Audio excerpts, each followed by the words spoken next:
오늘 본문은 지난 시간에 이어서 예수님의 마지막 만찬 자리에서 지금 일어난 일이거든요.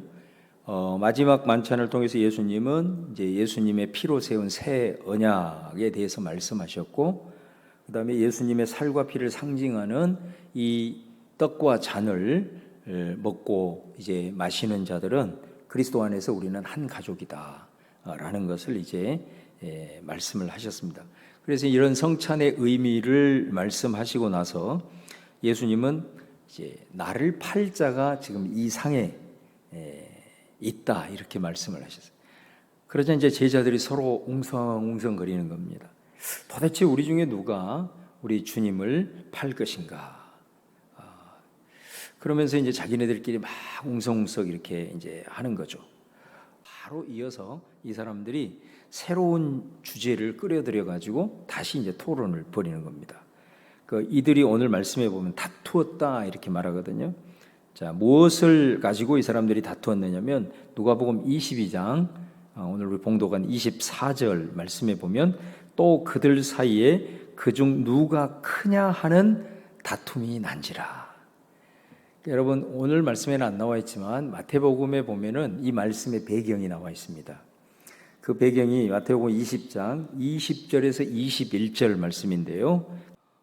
세베대의 두 아들의 어머니가 일종의 이제 치맛바람이 나온 거죠. 여기서 세베대의 두 아들은 누구냐면 예수님의 핵심 3인방 베드로와 요한과 야고보잖아요. 근데 여기서 세베대의 두 아들은 바로 요한과 야고보를 일컫는 거예요. 그 어머니가 찾아온 것은 뭐냐면 당신이 예루살렘에 올라가면 우리 두 아들을 당신 오른팔 왼팔로 이렇게 좀 써달라 그런 식으로 이제 얘기를 한 것 아니겠습니까? 근데 이제 이 사실을 다른 제자들이 다 알게 돼버린 거예요. 그래서 마태복음 20장 24절에 보면은 10 제자가 듣고 그 두 형제에 대하여 분이 여기거늘 이렇게 싸우게 된 거죠. 어쩌면 그럴 수 있어. 막 그러면서 이제 다툼이 벌어지게 된 겁니다. 아마 이 다툼이 일어났다라고 하는 것은 사실 요한과 야고보뿐만이 아니라 다른 제자들도 사실은 다 똑같은 생각을 하고 있었던 거예요. 네. 다시 말하면 자신들의 속내를 드러내지 않았을 뿐이지 속은 다 높은 자리에 올라가기를 원하고 자신이 그 예수님과 함께했던 시간들에 대한 헌신에 대한 보상을 받고 싶은 마음이 모든 제자들에게도 다 있었던 거예요. 그러니까 이 문제가 불거지자 서로 막 다툼이 벌어지게 된 거단 말이죠. 그러니까 이러한 제자들의 모습을 보면서 예수님은 어떤 생각이 들었을까? 그러니까 예루살렘에 이제 올라가는 날이 다가왔고 또 예수님은 그들에게 적어도 3번 예루살렘에 올라가기 직전에 3번 정도는 내가 예루살렘에 올라가면 대제사장들과 장로들에게 잡혀서 고난을 받고 십자가에 달려 죽을 것이다. 자기 그 인자가 순환 받을 것에 대한 것을 적어도 3번 동안 진지하게 아주 중요한 사건과 결부시켜서 말씀을 했거든요. 근데 이 사람들은 전혀 거기에 관심이 없는 거예요. 분명히 말씀을 했음에도 불구하고 그 소리가 무슨 소리인지도 아예 관심이 없는 이제 이런 제자들이 뭐예요. 그러니까 예수님이 굉장히 제가 예수님이었다고 그런다면 상당히 실망을 했을 것 같아요. 내가 이들을 불러서 그렇게 가르치고 또 훈련시키고 그랬는데 지금 이 사람들이 생각하는 수준이 고작 이 정도고 누가 더 크냐 이거 가지고 지금 예수님은 이제 조금 있으면 십자가에 달려 돌아가시는데 이런 생각을 하는 수준이라고 한다면 아마 예수님이 인간적인 마음으로는 엄청난 자괴감이 들었을 것입니다. 그 다투는 모습을 보고 예수님께서 오늘 25절에서 27절 말씀에 우리가 봉독한 말씀이죠. 이 말씀을 한번 쭉 보시면 예수님이 이 말은 25절 6절에는 아주 전형적인 그 세상에서 통용되는 가치에 대해서 예수님이 말씀을 합니다. 다시 말하면 임금들이 백성을 다스리고 또 그들은 백성들에게 존경을 받는다 이거예요. 다시 말하면 지도자들은 열심히 나라를 위해서 일을 하고 또 자기가 아래에 있는 사람들의 평안을 위해서 열심히 노력을 하면 백성들은 그것을 은덕으로 여기고 당연히 리더들을 존경하고 리더들을 좋아한다 이거예요. 그런데 예수님이 이렇게 얘기를 하는 거예요. 큰 자와 다스리는 자는 젊은 자와 섬기는 자와 같다. 진짜 큰 자가 누구냐? 야, 앉아서 먹는 자가 크냐? 섬기는 자, 다시 말하면 시중을 드는 자가 크냐? 이렇게 물은 다음에 예수님이 바로 자기가 대답을 하죠. 당연히 앉아서 먹는 사람이 큰 자지. 그러니까 이게 이제 세상의 가치예요. 이 얘기를 해주는 거예요, 예수님이. 그러면서 예수님이 나의 가치는 이거다 하면서 세상의 가치를 180도 뒤집어 엎어버리죠. 그러면서 뭐라고 하냐면 나는 너희를 섬기는 자로 너희 가운데 있다. 나는 너희를 시중드는 자로 있다. 그렇게 말해요. 그러니까 세상에서 통용되는 건 당연히 높은 자, 또 큰 자 이런 사람들이 대접을 받고 그렇지만은 하나님의 나라의 가치는 나는 너희들에게 스승일지라도 너희들의 메시아일지라도 나는 너희를 섬기는 자로 있겠다라고 이제 예수님이 말씀을 하고 있는 것입니다. 그러니까 예수님이 어떻게 보면 이 땅에 오셔서 그를 믿고 따르는 제자들에게 가르침에 대한 아주 핵심 중의 핵심이 바로 이 말씀이라고 할 수가 있습니다. 그런데 사실은 이것이 힘든 이유는 뭐냐면은 우리가 세상을 살아가면서 세상에서 통용되고 있는 이 가치하고 예수님이 말씀하시고 있는 이 하나님의 나라의 가치하고는 너무나도 다르기 때문에 굉장히 힘든 거예요. 여러분 사람을 보세요. 저도 그렇고 여러분 한번 자신을 한번 보세요. 처음에는 겸손하지 않는 사람이 없어요. 그잖아요. 아무리 누가 뭐라 그래도 내가 어떤 처음 공동체에 들어갔다거나 내가 회사에 처음 입사했다거나 처음에는요 웬만해 해가지고는 시험 들지 않습니다. 예. 정말로 겸손하고 또 낮은 자리에서 무슨 일을 시켜도 처음에는 막 의구를 가지고 그런 일도 열심히 하는 법입니다. 그런데 사람이 세월이 이제 지나고 내가 어느 정도 위치에 올라가는 거예요. 이제 그럴 때는 왜 그렇게 시험에 자주 드는지 몰라요. 내가 지금 이 나이인데, 내가 지금 이 위치인데, 내가 지금 이것을 하고 있어야 하나? 대접을 받아도 한참 대접을 받아야 될 나이인데, 그런 위치인데, 내가 지금 이것을 하고 있어. 시험이 찾아온단 말이에요. 문제는 뭐냐면은, 우리가 높아질수록 더 섬겨야 하고, 또 우리가 섬기는 그 예수님 자신이 하나님의 아들이 그분이 인간의 몸을 입고 자기를 그렇게 낮췄다. 이 사실에 대해서는 우리가 너무나도 잘 알고 있는 거예요. 그런데도 우리가 정작 그런 상황에 내가 닥치게 되면은 우리는 시험 들고 우리는 무너지더라는 거예요. 사실은 우리가 세상에 나가게 되면은 이러한 논리들이 세상을 지배하고 있기 때문에 그래요. 여러분도 혹시 명절 같은 데 보면은 자, 부모님 집에 이제 다 모여요. 근데 이제 그 부모님이 다 이제 온 가족이 예수 그리스도를 믿으면 괜찮은데 이제 그러지 않는 경우, 그런 경우에 있어서 믿지 않는 예를 들어서 형제가 세상에서 뭐 돈도 많고 정말 잘 나가고 떵떵거리 그런 사람이 있다고 생각해요. 유세를 떨어요. 근데 나는 신앙인인데 내가 이 겉으로 드러나는 것은 가진 것도 별로 없고 그렇단 말이에요. 그래 내가 무슨 말을 해도 그냥 괜히 무시당하는 듯한 느낌, 뭐 이런 느낌들을 이제 우리가 갖게 되면 시험에 드는 거예요. 어떤 시험이 드냐면 신앙을 가져도 힘이 있어야 되는구나. 신앙을 가져도 돈이 있어야 되는구나. 이제 벌써 시험이 든 거예요. 이런 생각을 한다는 거는 그죠? 백날 신앙으로 섬기는 자가 되고 낮은 자리에 섬긴다는 거 다 알아도 그거는 그 순간에 이제 완전 이상이 되는 거예요. 그냥 현실의 상황에 직면하면 그거는 하나의 저 이상에 불과하다는 거예요. 현실에서는 별 의미가 없구나. 내가 돈이 있어야 겸손해도 빛을 발하는 거지, 힘이 없고 돈이 없으면 겸손은 완전히 비굴함으로 비춰질 수밖에 없구나. 이런 생각이 우리도 모르는 사이에 확 든단 말이에요. 그런 시험이 얼마나 우리가 사실은 이 세상에 살아가면서 많이 노출이 되냐 이거예요. 자, 이 말씀을 들으면서 이 제자들이 여러 가지 생각을 했을 거예요. 자, 그랬을 때 예수님이 그 제자들을 보면서, 이 말을 듣고 있는 제자들을 보면서 이런 말을 하세요.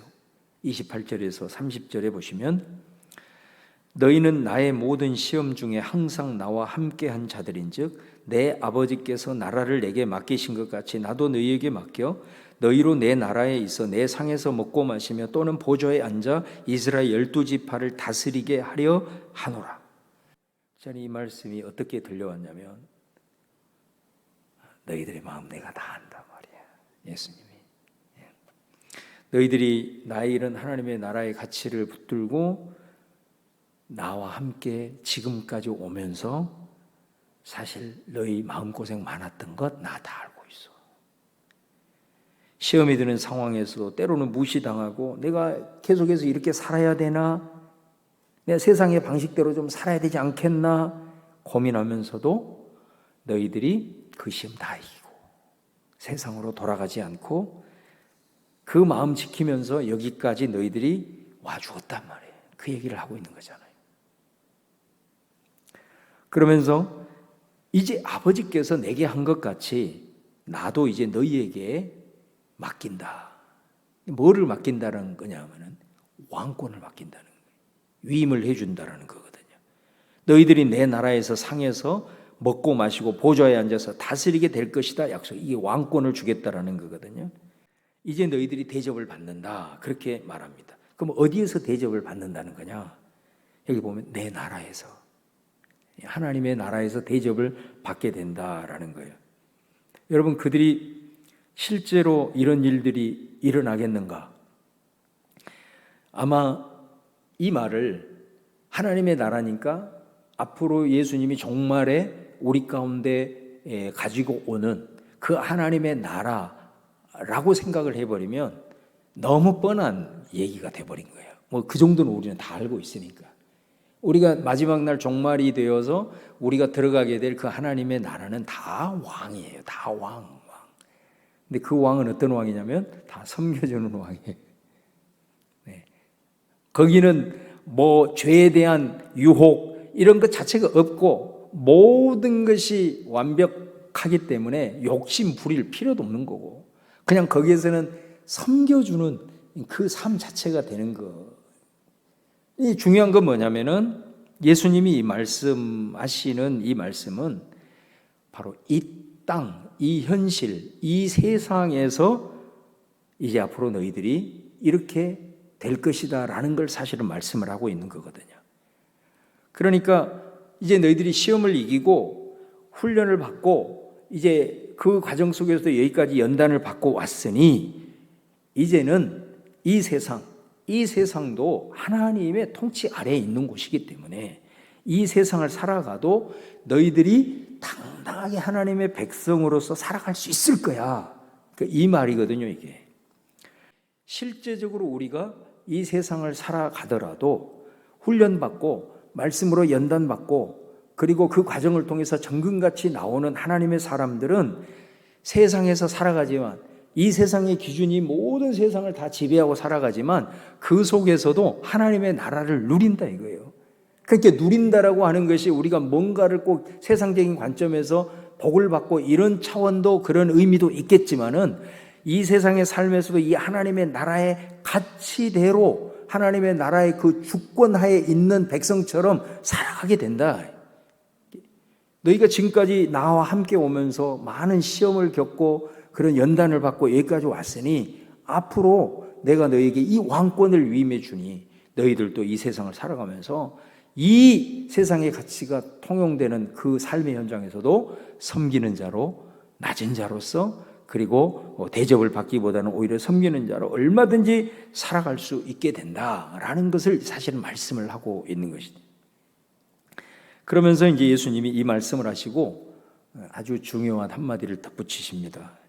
그게 뭐냐면, 자, 훈련받고 네가 연단되어서 세상을 살면서도 세상의 가치대로 사는 게 아니라 하나님의 나라의 가치대로 살려고 할 때에도 중요한 거는 순간순간 흔들릴 때가 많을 거야.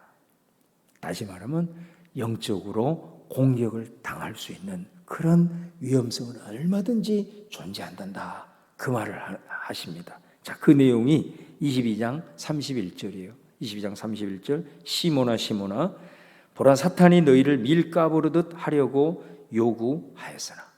여러분 혹시 이렇게 까부르는 거 혹시 알아요? 잘 모르죠. 아니, 우리 집사람한테 물어본 거예요. 어디로 봐?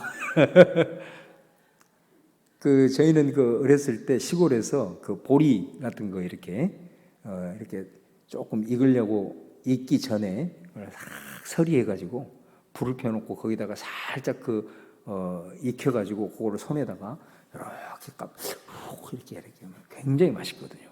그런 거예요. 밀가부르는 거. 그러니까 여기서 사탄이 너희를 밀가부르듯 한다. 이 말은 예를 들어서 밀이 너희들이라는 거지. 사탄이 그 손에다가 밀을 이렇게 들고 그 껍질을 벗겨 먹잖아요. 그러면 이제 껍질을 이렇게 벗긴다는 것은 뭐냐면 우리가 입고 있었던 거, 우리가 가지고 있었던 거, 때로는 다 비벼가지고 훅 버려버릴 수도 있다는 거지. 그리고 한 번에는 이쪽으로 손으로 갔다가 또 이렇게 다 비볐다가 또 이쪽으로 갔다가 우리는 사탄의 손 위에 있는 밀과 같다. 그것을 요구했다라고 해요. 요구했다. 밀가부르듯 너희들을 요구했다.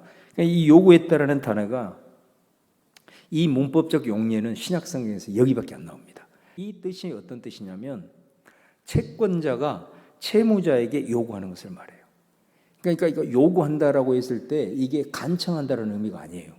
아랫사람이 윗사람한테 사정사정해서 요구를 하는, 간구하고 간청하는 그런 단어가 아니고 이거는 빚쟁이가 채무자에게 너 내 돈 안 갚아? 이렇게 하는 거예요. 이 뜻이, 이 단어 자체가 요구한다라는 게, 이 사탄이 우리를 흔드는 이 영적 전쟁이라고 하는 거는 너희들 절대 쉽게 생각하면 안 된다. 이제라고 예수님이 말씀을 이제 하고 있는 거거든요. 그래서 이 말씀을 다른 번역본으로 여러분 읽어보면 새 번역 같은 데 보면 이 구절을 뭐라고 번역해 놨냐면 마귀가 키질을 하려고, 이제 키질 한다고 그러잖아요. 키질을 하려고 너희를 소나기에 넣기를 요구하였다. 이렇게 돼 있고, 또 다른 번역은 공동 번역에 보면은 뭐라고 번역해 놨냐면 사탄이 이제는 키로 밀을 까부르듯 너희를 제 멋대로 다루게 되었다. 이렇게 번역하고 있어요. 그러니까 아주 강력한 영적인 시험이 있을 것이다라는 말이거든요. 그러니까 이 말은 우리가 신앙적으로 훈련받고 또 연단되고 우리가 하나님 앞에 테스트 받고 시험이 들고 극복을 하게 되면 우리가 정말 말 그대로 정금같이 나오고 더 단단해지지 않습니까? 그런 우리 자신이 정말 이 세상에서 살아갈 때 이 하나님의 나라 가치를 붙들고 사는 것이 이상적인 것이 아니다라는 거예요. 정말 이거는 어떻게 보면 쉬운 길이 결코 아니다라는 것을 말씀을 하고 있는 거거든요. 그러니까 내가 올라가면 올라갈수록 우리는 대접받으려고, 인정받으려고 하지, 더 낮은 자리에서 그것을 섬긴다. 이거는 세상에서 봤을 때는 굉장히 바보같이 여겨지는 거고, 그로 인해서 무시당하게 딱 알맞는 그런 이제 상황이지 않습니까? 사실 여러분, 세상까지 갈 필요도 없어요. 교회 안에서도 마찬가지예요. 그래요. 교회 안에서도 이게 잘 안 되지 않습니까? 여러분 잘 되세요? 섬기면 섬길수록 이게 희한하게 사람들한테 칭찬하고 인정을 기대하면서 그것이 채워지지 않으면 계속 섭섭한 마음이 내 속에 막 채워지다가 결국은 시험에 확 빠져버리기도 한다는 거죠. 교회 일도 그럴 수 있다고. 하나님의 임재가 세상과는 다르게 가장 충만하다라고 하는 교회 공동체 안에서도 이런 것이니 세상에서는 정말 이게 얼마나 힘든 일이겠냐라는 것입니다. 예수님이 이 말씀을 딱 하고 나서 그 다음에 이 말씀을 하세요. 32절에 보면은 그러나 내가 너를 위하여 내 믿음이 떨어지지 않기를 기도하였노니 너는 돌이킨 후에 내 형제를 굳게 하라. 할렐루야. 이 말씀이 너무 귀한 말씀인 거잖아요. 네가 그렇게 연단받아 세상에 속에서 하나님 나라 가치를 붙들고 정말 섬기는 자로 낮은 자로 이렇게 살아가려고 할 때 마귀가 너를 막 흔들 거야. 그런 일이 있을 수 있을 거야. 그랬을 때 네가 잠시 흔들리고 그것 때문에 방황할 수 있지만 너는 결코 시험에 빠져서 넉다운은 되지 않는다라는 거잖아요. 이게 왜 그래요? 내가 너를 위해서 기도하고 있기 때문에. 요게 오늘의 핵심이에요. 내가 너를 위해서, 예수님이 우리를 위해서 기도하고 있기 때문에. 이게 예수를 믿는 사람들의 진면목이라고 하는 거예요. 흔들릴 수 있지만, 잠시 우리가 좀 방황할 수는 있지만 우리가 신앙을 포기할 만큼 넉다운 되지 않는다라는 거예요. 아무리 마귀가 흔들어도 우리를 위한 예수님의 기도를 이길 수는 없는 거다. 믿으시기를 바랍니다. 절대로 예수님의 우리를 위한 기도를 이길 수는 없어요. 그래서 우리는 다시 일어나고, 오늘 말씀이 뭐라고 하냐, 돌이키게 된다는 거예요. 우리가 돌이킨다는 거예요. 다시 회복이 된다는 거 아니겠어요? 그럼 뭐로 돌이킨다는 거예요? 예수님의 기도. 예수님의 기도로 우리가 다시 돌이키게 된다. 그럼 돌이키면 어떤 역사가 일어나느냐면 그때의 그 체험과 그 경험이 이제는 어떻게 되냐? 형제들을 굳게 세우는 쓰임을 받게 된단 말이에요. 이게 얼마나 기가 막힌 일입니까? 여러분, 저는 이 말씀을 준비하면서 너무 염려하지 마십시오. 너무 염려하지 마세요. 예수님의 중보 기도가 우리를 붙들고 있기 때문입니다. 그래서 우리는 반드시 승리하게 될 겁니다. 너무 급하게도 생각하지 마세요. 반드시 우리는 돌이키게 될 거예요. 돌이킨 후에 어떻게 된다고요? 그 체험으로 인해서 내 믿음의 후배들에게, 내 믿음의 동료들을 더 굳건하게 하는 간증의 사람이 될 수 있다라고 오늘 예수님이 말씀하지 않습니까? 그러니 그런 시험이 들려고 한다. 그러면 오늘 말씀 꼭 생각하면서 여러분의 영혼을 향하여 선포하세요. 너무 염려하지 마. 너무 아파하지 마. 그렇게 여러분을 향하여 좀 선포하세요. 그리고 나를 흔들려고 하는 어둠의 권세를 향하여서는 꾸짖으세요. 뭐라고 꾸짖어야 되냐? 나 흔들리면 너만 손해인데. 네가 예수님이 나를 향한 중보기도 이길 수 있어? 내가 잠시 인간적인 연약함 때문에 흔들리고 쓰러질 수 있지만은 예수님의 기도 덕분에 나는 돌이키게 될 것이고, 그 돌이킨 체험으로 인하여서 더 많은 사람에게 선한 영향력을 끼치는 간증의 주인공이 나 될 거야. 너 나 잘못 건들지 말라고 그렇게 꾸짖어야 돼요. 여러분, 이 말을 듣고 베드로가 22장 33절에 그가 말하되 주여 내가 주와 함께 오게도 죽는 데에도 가기를 각오하였나이다. 그렇게 막 큰 소리를 팍 치잖아요. 그런데 예수님이 34절에 베드로야 내가 내게 말하니 오늘 닭 울기 전에 네가 3번 나를 모른다고 부인하리라. 그러니까 여러분, 베드로가 자신감 있게 얘기를 했을 때 예수님이 네가 나를 향한 그 마음, 그게 귀한 거예요. 사실은 베드로가.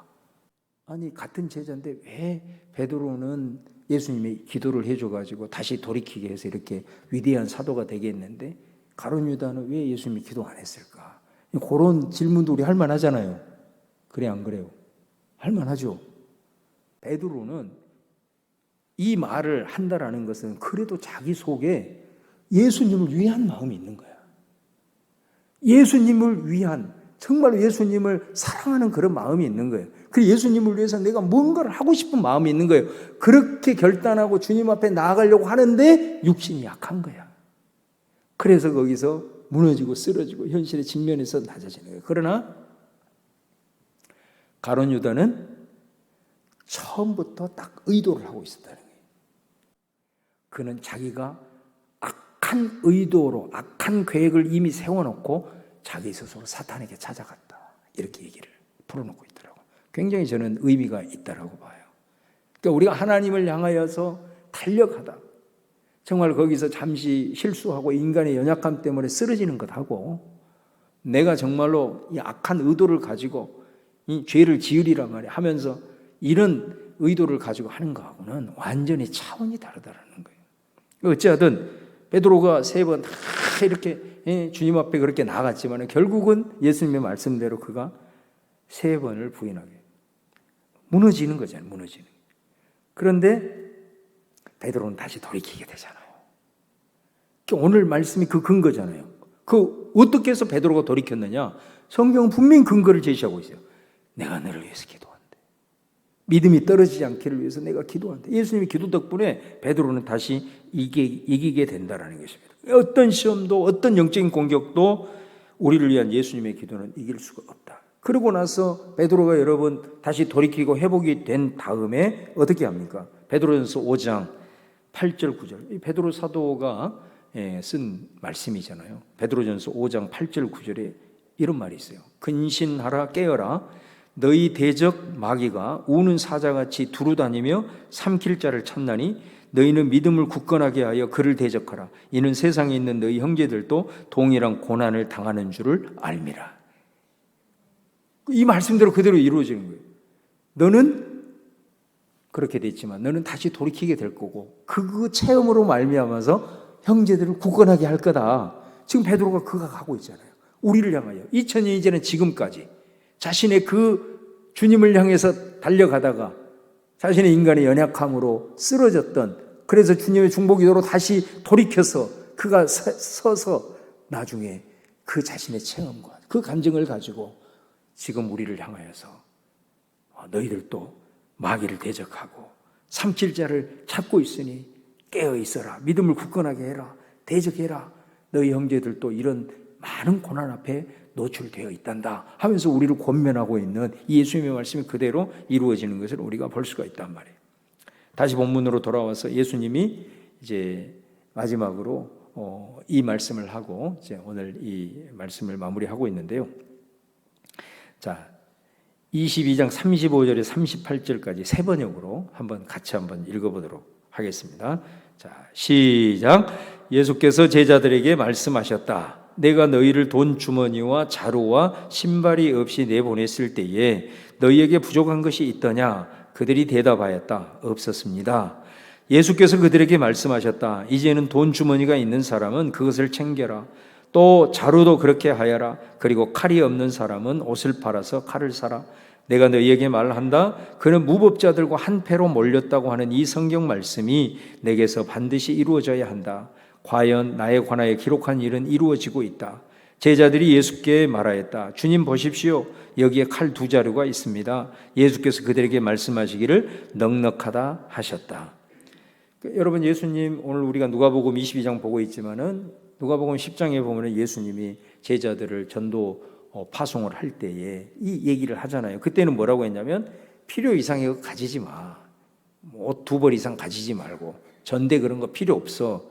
그 말은 무슨 말이에요? 너희들이 예수의 이름을 가지고 나가게 될 때에 너희를 영접할 사람들도 있을 거고 믿음으로 나갈 때 아버지 하나님께서 채워주시고 순종하고 나가면 하나님께서 열매를 맺어주신다라고 말씀을 했잖아요. 그런데 예수님이 오늘 22절에는 뭐라고 22절에 뭐라고 하는? 전대도 이제는 사, 배낭도 사고 그 다음에 칼도 준비해. 전혀 다르게 말씀을 하신다는 거예요. 전혀 다르게 말씀을 하신다라는 것입니다. 그러니까 이 말은 다시 강조하는 거예요. 강력한 영적 전쟁을 겪게 될 것이니 만만치 않은 상황이 너희들 앞에 펼쳐질 수 있으니 강력하게 영적으로 늘 무장하고 있어야 된다라는 것을 예수님이 말씀을 하는 거죠.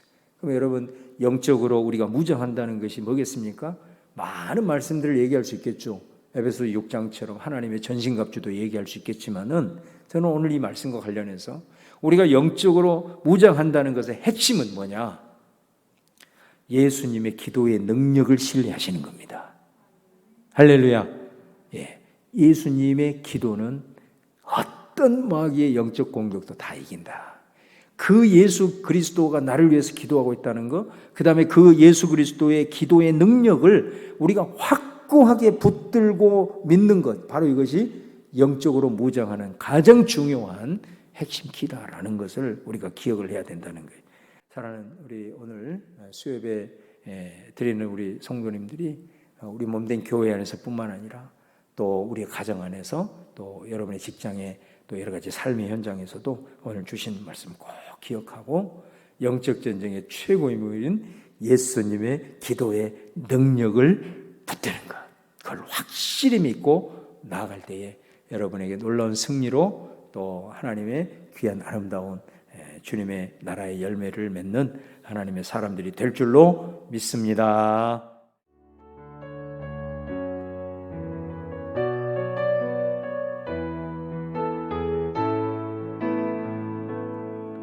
내게 허락하신 시련을 통해 나의 믿음 더욱 강하게 자라나고 험한 산과 골짜기 지나는 동안 주께 더 가까이 나를 이끄시네. 내가 겪는 시험이 어렵고 힘겨워도 내 주님보다 크질 않네. 내 앞에 바다가 갈라지지 않으면 주가 나로 바다 위 걷게 하리. 나는 믿네. 주의 능력으로 내 삶 새롭게 되리. 나는 믿네. 주의 능력으로 담대히 나가리라. 주와 함께 싸워 승리하리라. 날마다 믿음으로 나 살아가리. 다시 한번 찬양할까요? 내게 허락하신 시련을 통해 나의 믿음 더욱 강하게 자라나고 험한 산과 골짜기 지나는 동안 주께 더 가까이 나를 이끄시네. 내가 겪는 시험이 어렵고 힘겨워도 내 주님보다 크질 않네. 내 앞에 바다가 갈라지지 않으면 주가 나로 바다 위 걷게 하리. 아멘. 나는 믿네. 주의 능력으로 내 삶 새롭게 되리. 나는 믿네. 주의 능력으로 담대히 나가리라. 주와 함께 싸워 승리하리라. 날마다 믿음으로 나 살아가리. 나는 믿네. 나는 믿네. 주의 능력으로 내 삶 새롭게 되리. 나는 믿네. 주의 능력으로 담대히 나가리라. 주와 함께 싸워 승리하리라. 날마다 믿음으로 나 살아가리. 할렐루야.